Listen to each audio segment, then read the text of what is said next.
Welcome to Baseball Biz on Deck, and once again, raise up with Mr. Matt Germain and Mark Corbett. Hope you're all doing well. Hey, Matt, how's it go today, man?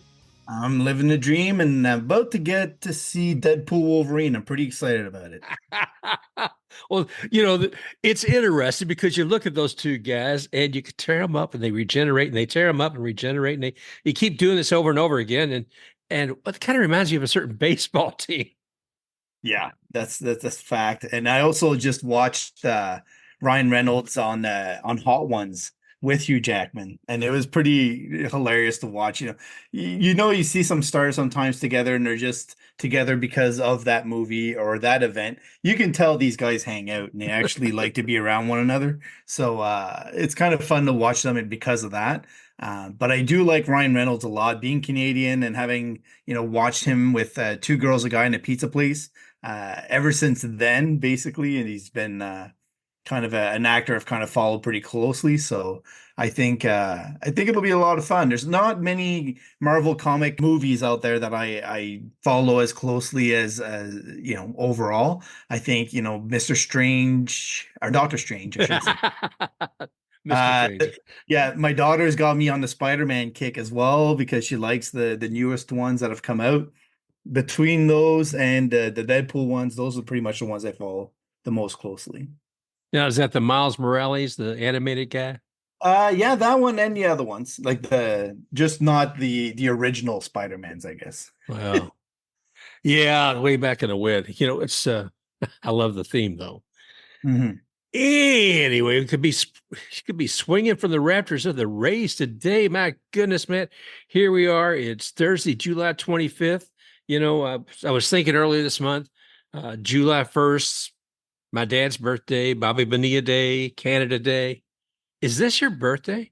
Yeah, July Oh, 30th. Yeah, I'm gonna be 12 again. It just keeps happening. your birthday, and I think trade deadline day today. I haven't seen the latest greatest. Have you seen anything with what's going on with that? There's nothing going on. It's crickets. And to be quite honest, it's frustrating. I think, at some point in time, people thought, okay, the wild cards will keep more teams in it. But what it's done is essentially quelled all the action because nobody really wants to commit one way or the other. I still think that the not allowing draft pick trading is holding a lot of this up because I think that could be the part that may forces some teams to lean towards a trade or not. It's a little bit harder to bank on prospects a lot of times because they'll break your heart when you're not the one building them from scratch. So, I think it's so quiet right now that you think, okay, it could go one of two ways. It could be a dud of a trade deadline, which we've had some of those, or it could end up being just a massive explosion of trades. I do think some teams like the Blue Jays, who we saw today again, could be on the verge of making, a lot of trades. Their front office is saying they're not going to trade Kevin Gausman and Chris Bassitt, though. So far, that's what they're saying, Jeez. which I personally don't understand. Both of them are over 33. They'll be 34 and 36 next year. So if you're not willing to deal those guys who are making some pretty significant money that you can reinvest elsewhere, um, then you're kind of leaving yourself short, I think, going into next year. And do you really think that they're going to be the deciding factor in the Blue Jays competing in the AL East next year? Like, are they the ones that are going to carry that team? I don't think so. No. No, no, no. I mean, if they don't watch out, they'll find themselves in the same boat as the White Sox. Yes. And the ownership is not beloved from the White Sox point of view and the fans. I was looking at somewhat Nick Morowski was saying, but coming back to the Blue Jays, yeah, I don't know, man. They've got to do something. And well, let's say they're doing one thing or one thing's doing them, and that's Kevin Kiermaier. The man has announced his retirement. Oh, Blue Eyes himself. Yeah. Do you think he'll sign a one day? I would love, this is what I would love to see. I would love to see opening day 2025 or just before him and Longo sign a one day, deal with the Rays, retire as Rays, and then we can go on and they can have interviews and be around the team and be kind of in the stands. They can hire them for, because who else would you rather have than Kevin Kiermaier teaching your outfielders how to play center field, right? There's nothing wrong with that. If you can find a role for Bernard Span, you can certainly find one for Kevin Kiermaier. Yeah. And then Yeah. when they build the next stadium, you just put the statues out front and you call it a day. I like that. I like that a lot because I mean it is a good way of paying tribute to those guys, Mm. both of them. And of all the Rays that we brought back in, and again, it's not slighting anybody like Denard or Matt Joyce, but because I love having them there. Let's do something with Longo and Kiermaier. My goodness, yes, they were fixtures of the team, much longer than many other players. So, I uh, think they both have a decade, right? To me, mhm. that's like the lifespan you need on a team to get a statue. Is you need at least that decade mark, and you have to have been elite at your position over that time. And when you look at Kevin Kiermaier, there's no center fielder that comes even remotely close to the defensive value that he provided the Rays over that decade. When you look at Longo, there's a little bit more, contesting you could do at the end of that 10 years because of health issues. But when he was healthy, there was, no team would have said no to bringing aboard Evan Longoria over their tenure No. as a third baseman. So I think, no fan would blink an eye or have anything. Well, some might have, there's always going to be a little bit of a tiny crowd that says, yeah. But I think both are deserving, both committed to the Rays for a long period of time, both signed extensions with the Rays, and probably would have stayed with the Rays if the Rays had wanted to keep him around. So to me, that's a telling factor as well, right? And so we'll see if Kevin Kiermaier comes back quickly after he retires. And it's been known to happen that guys say they'll retire and they don't. So nothing is written in stone, obviously. It'll be interesting to see how that plays out. Can you? I don't know of any, but can you think of circumstances where they've done that in the past? A team has brought back a player on, salary for like a game. Absolutely. Yeah, no, well, I don't know about salary. I think it's like it'd be $1 or something like that, but it happens all the time. Yeah. They just want to retire with that team. I can't recall of one specific. Um, That happened with Freddie Freeman maybe years to come, maybe Freddie Freeman in Atlanta. Who knows? If Roy Halladay go back to the Jays? Hang on. that Roy Halladay to retire as a Blue Jay after signing a 1-day contract. See, I had nice. here that had that in my back of my memory, but a whole bunch of guys that, especially when they have a long career with that franchise, tend to want to just call it a day. That last transaction being going home. Wow. So again, today we're looking at the trade deadline ending here. We're looking at Matt's birthday. Look at a Deadpool coming out, right? And That all the events you want, right? oh my, The one, yeah. the one thing I want to point out as well, because I mean we're kind of standings watching, right? In terms of what's going on in the AL East and in the American League in general, because we still don't know for sure if the Rays would be sellers or buyers or what's going on in their heads, really. We hear rumors, but usually those are wrong. So when we're looking at the wild card contenders and those that are in the way of the Rays getting to the playoffs, the Yankees have lost two, the Royals have lost two, the Mariners have lost three, and the Red Sox have lost one. So those are basically the teams that are ahead of the Rays. The Rays are right now just 4 games back of a wild card spot. So like they have it in them to bring teams back for those 4 games. The question is, the Rays know better than anyone how healthy the guys look, how much depth they really truly have, how much faith they have in the bats performing. So I really don't know how it's going to play out. Do you have any indication like of which way you think it'll go? No, I mean, I've looked at this time and again, Matt, and the one thing I can consistently say is I don't think you're going to see enough movement on the Rays. I think the Rays are going to stay on this bubble all the way 162 games. I don't think you'll see them go 520. I really don't, if you're from that perspective. And if you're talking about movement as far as who the actors are going to be in all this, I have no clue. I hear Eflin, I hear Rosarena, I hear, all of these names are being bandied about. One name you won't hear is Taj Bradley, that's for sure. But Wow. But that's what I've got, and that's all I've got to say about that. I think it's interesting you say that because the record of the Rays since the Yankees started their slide, so sometime around uh, 12th of June, the Rays record is .590 win percentage. Wow. So they're almost at the 600 mark now since then. And that's been in coordination with their pitching getting healthier and healthier, clearing out some of the problem children that they had in the pen and committing to guys that are a little bit quicker to get out of trouble and getting some of the left-handed bats healthier and more in a groove than they otherwise were. So those three things have kind of helped the Rays continuously win series. Now, that's fine when their opponents were what they were and when they had lots of space in the schedule to kind of rest things and have things go along. My issue now is, okay, if they get past the deadline, they don't make very many moves, then you're committing the pen to having the guys be able to move up and down, Mm-hmm. which is great because the guys they did add, like Uceta, Rodriguez, etc., do have options, which is something they didn't have before with the veterans that they had. So that's an encouraging kind of part of how they look right now today, right? The part that we don't know is how they're going to make room for some of the bats and some of the guys that are underperforming at the plate, whether or not they'll come around or whether or not they need to be sent down. Now, that what's interesting there is DeLuca has options. Jackson had a great day today, and he's had a great week, really, at the plate. So you're starting to see him come out of the shadows and contribute.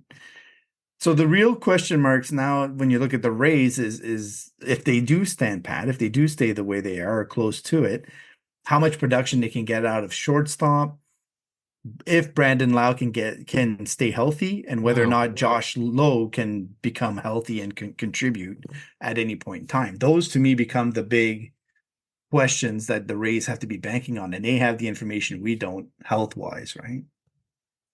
Yeah, I mean, and Brandon has just looked phenomenal the last week or so. But Josh, I mean, he's not. You're talking about his health. He's active, but nothing's happened to him the last day or so, has it? Yeah, but when you start off the season saying that you're going to have to suffer through hip issues the entire season, Mm-hmm. I believe, I believe you. I believe that there's something wrong. He might get surgery at the end of the season. Something will have to get done. And there was also an oblique issue that he was working through, I think, or a shoulder issue. I can't remember which, but he had an upper body one as well. So and just watching him swing and how far he is from the pitches on occasion, and there just doesn't seem to be a comfort level yet with his swing. So that's what tells me that there's probably still some aches and pains going on. It's not to say he's Yeah. fully injured, but the performance kind of matches, the fact that I don't think he's in full health either. And we're looking at what's happening here as far as transactions and injuries. Yandy's right now on the restricted list for whatever personal reasons are going on there, and we wish him well. So they called up Curtis Mead from AAA, Mhm. and then Pepio. Wow, right knee infection. I don't even want to know what that is. That sounds terrible. 15-day IL for him. So we'll see when he comes back. We called up Tyler Zuber from AAA Durham, and of course Tyler Alexander from AAA Durham. But it was interesting today, though, to see that wonderful score, Mhm. 13 to zip, zip, zip, zip, zip, zip, zip. Yeah. And Toronto, like you talked about, they've got to make some serious changes. And it was amazing to me, though, to see that strong a score against a quality, historically fantastic player, Chris Bassitt, right? Right. And it's like I said before, when you get to a certain age and your stuff starts diminishing, if you're not hitting your spots, you're liable to give up a lot of runs. And that's basically what happened. He has a wide array of pitches. And I think what happened is he kind of didn't have as many to lean on as he wouldn't have liked to have, and he wasn't locating. He kept leaving pitches on the middle of the plate. The curve weren't biting as much as they should, and it happens. You have bad starts like that, but it seems to me that Chris is having more of those kinds of starts this year than he did last year. So That's why I say, like, if a team is desperate enough to give them something for Chris Bassitt this offseason or this trade deadline, they should definitely consider it. And there are teams that will want him in hopes that they can, flush out certain things, get him back on the right track. Just as a veteran presence, get them through the dog days of summer and through September so that then they can choose which rotation pieces they want to use in the playoffs. Like a team like the Dodgers, who's had a multitude of injuries and is leaning on very, very young guys now, is probably looking for that kind of piece, a veteran that is not necessarily going to be a playoff, pitcher, but is going to help bridge the gap between now and then to getting them some innings and getting them some wins along the way. Well, we'll see what happens. I mean, it's not beyond seeing some of the older great pitchers wind up become relievers. Is it Craig Kimbrell? I can't remember who it was. Tag on it. But it's not beyond seeing that. I mean, Chris Sale, has he taken on some of that kind of role himself where he's not a starter these days? Was it last year or the year before? One of the two. He did throw some relief innings, and I think they just kind of. I think he shifted back quickly. I don't remember if it was in the playoffs though or not. I can't remember. Yeah. It's to say I think because I thought he was stronger than that now, but he's there's definitely some movement there. Yep. Let's see, my friend. What else will make sure we hit today? Da, da, da. One of the guys that is pitching tonight for Durham, which is Jeffrey Springs. And he threw 5 innings tonight, only allowed 3 runs, and he looked pretty sharp. I don't think he's in top form yet by any means, but he keeps throwing, somewhere over 85, 86 pitches, which is encouraging. It's telling us that, health-wise, there's no red flags. So I think we saw this with Shane Baz, where once he had, 3 or 4 of those 85-ish kind of pitches thrown starts, then he really turned it on and the bites started coming onto the pitches again and everything else. So I think we're about to see that from Jeffrey Springs. And there's a guy right now pitching tonight for Bowling Green, TJ Fontaine, who's a guy I've kind of been monitoring because the Rays have switched him from a relief role to a starter. He's a 6'5" left-handed pitcher he just looks sharp. He looks like he has really good command, hits the bottom of the zone very well, and I think he's got a lot of potential. And tonight he was throwing a perfect game so far when I left it. I don't know where it's at now, but yeah, no, it's not a perfect game anymore. But he was doing very well and he was looking sharp through 3 innings. So I think he's one of those guys that you can envision them building up sort of like in the Joe Rock mold, where, he's pretty close to MLB ready. And I think, now that Ian Seymour is moved up to AAA, there's room in AA that eventually some of the guys in Bowling Green will be called up to AA. Well, I'm looking at one of the people I'd want to have during trade deadline would be Deadpool instead of Wolverine. I think I would because he can handle a bat real well, and Right. sometimes with nails in it. But he's Yeah. So another thing I was going to mention is why is nobody talking about the Rays buying? The moves they made shed about $10 million off the payroll. mm-hmm. Are just above 500. They're playing, like I said, the last month and a half, they're playing very well overall, frustratingly not going on winning streaks, but consistently winning series. And they have the healthiest pitching, I would say, in the AL East right now. So why is nobody talking about them adding Brent Rooker from the A's, for example, or a bat that would really solidify the middle of their lineup, along with potentially adding Junior Caminero as well, Right. so that they get that oomph that might put them to getting a winning streak, right? And at that point, if that happens, I believe you look at Taj Bradley, the way he's pitching, would you want to face him in the playoffs? Like, you know, No, if you no. have Jeffrey Springs throwing behind him, if he starts lighting it up, Shane Baz behind him, Ryan Pepio, like there's a path to the Rays being a real threat in the playoffs.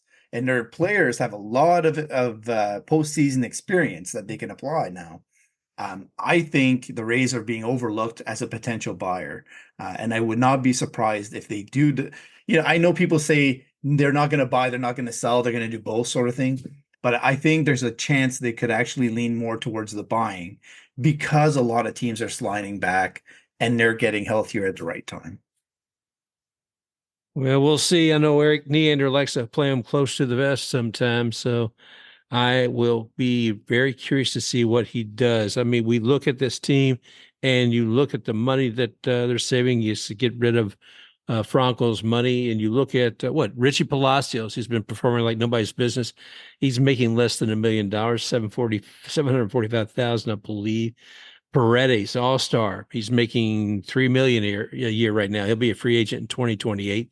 These are guys that they're not going to be traded away. I guess you could say Paredes could be part of that, but the idea of already having a little extra money and buying another bat, yeah, I see that. I just don't know who it was, but hopefully But we'll see that that's happen. why I point to Brent Rooker too, because he's making league minimum and he's controllable for another 3 years. Oh, there you go. So, so that to me, it's not just about 24 at that point. It's more about, it'd be like adding Nelson Cruz when he was 29, right? In my mind, that's what you're doing essentially, is you're adding him knowing that, okay, now I have that piece, and it takes pressure off the young guys you're about to call up because you're going to bring in Chandler Simpson, Junior Caminero, yada yada. And if you have that anchoring piece that's going to drive in runs in the middle of your lineup, it takes the pressure off of everybody else.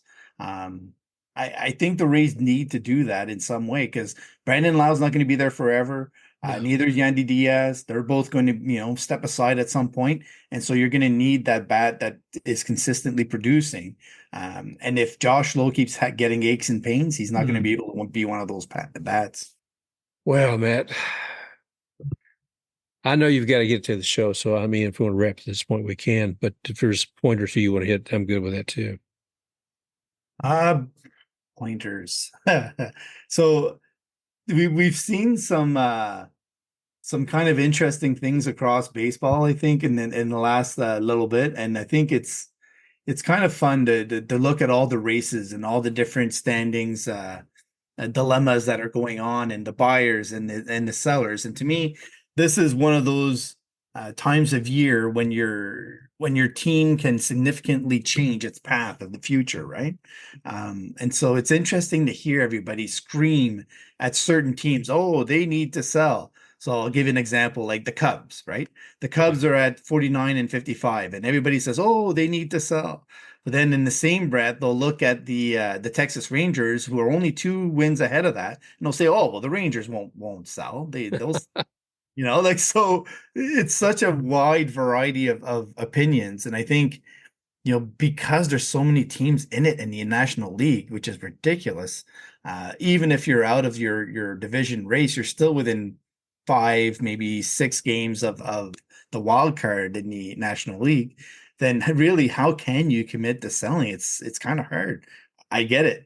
And in the American League, it's a lot of fun because we know who the salesmen are, or we think we do, and so you can kind of start being like a seagull plucking away, like, that's mine. Oh, I want that one. And so it's kind of fun, and you get to play GM for a couple of days or a week, and then you get to brag about the ones you got right and soar about the ones you got wrong. So it's a fun time to be a fan right now. I hope there is a lot of action just because I think some teams need it, especially the teams that are out. They need to have that light at the end of the tunnel sort of feeling like, oh, we did a great trade. We're good for next year. We have some excitement. And then they get to feed off that, right? If you don't do that, then essentially what your front office is saying is, yeah, we sucked this year and we really didn't have a plan on how to get better for next year. So guess what? It's going to be this off season. And that's hard to take as a fan sometimes.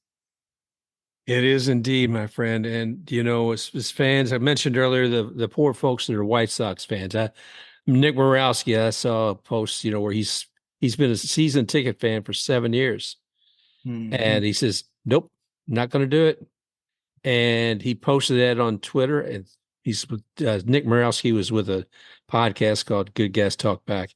We've had him on before. Anyway, somebody who's been a season ticket holder for 7 years turns his back. Well, feels like his team and his ownership has turned his back on them, that there's been a disconnect with the fans. It's sad. It is. And I, as much as over the years, I'd love to criticize the front office of the Rays, mostly because it's just fun to do. Mhm. But I think this year, anybody who ever thought there was any concern about the support with this whole new thing with the stadium coming up, and we're just waiting for a vote, I guess, with the county commission, felt like the Rays have made a commitment to the community. Right. I think it's great. Like if the vote goes well July 30th, I really hope we see a significant uptick in the attendance. People pay attention. And that if the Rays do that and add at the deadline somebody significant, there better be a lot more butts in the seats in August. Like I'm telling you, I'm calling them out. If the Rays get it done stadium wise and they added the deadline, you better be buying a ticket. Yep. You better be going to the stadium, enjoy the Trop while you can, take some glory pictures so you can show your kids you were in there, like when they're older and they don't believe that you were actually there, they don't know what it was like. Take video of the glowing dome, like with all the light shows they put on, and enjoy it while you can, because it 3 years goes by fast. Oh, it does. It does indeed, my friend. Right on. Well, I'm gonna run, Mark. All right. It's always a pleasure. Hopefully the next one will be a little bit longer and smoother. But yeah, this time of year is kind of chaotic. You got tournaments, you got family, you got camping trips, you got road trips. I know you're going a lot to Kentucky and whatnot, and you've got 2 million interviews to do. We got the Olympics going on. We've been talking with the women for the USA Women's National Baseball Team. They're going to be up in Thunder Bay, Ontario this week. Looking forward to that. Another quick thing I'll mention is the show we did today for Florida Baseball Biz. And that's with Buddy Baseball Biz, Buddy Baseball, where they work with young kids from 8 to 22 who have special needs. And they take each of these players, they hook them up with a buddy. So they're helping them up at the bat, running the bases and all that. A lot of good things going on with baseball. So that's amazing. Yeah. Yeah. Well, you go ahead, enjoy, and say hello to Wolverine and Deadpool for me, and make it out of the theater live. I'm happy for you. So. Yeah, I'll let you know if it's worthwhile going to see, and then right. Maybe you can dive in. All right, my friend. Well, you take good care. You too, Mark. All right. Thank you, everybody, for joining us here today on Baseball Biz on Deck. Hope you enjoyed today's show, and we look forward to talking with you again. You can find Baseball Biz on baseballbizondeck.com. You can find us on Spotify, iHeartRadio. We're out there everywhere, iTunes, and just give us a review. Give us 5 stars and a few kind words. We love that. So until next time, thanks again. Special thanks to X-Take RUX for the music Rocking Forward. Ta-da!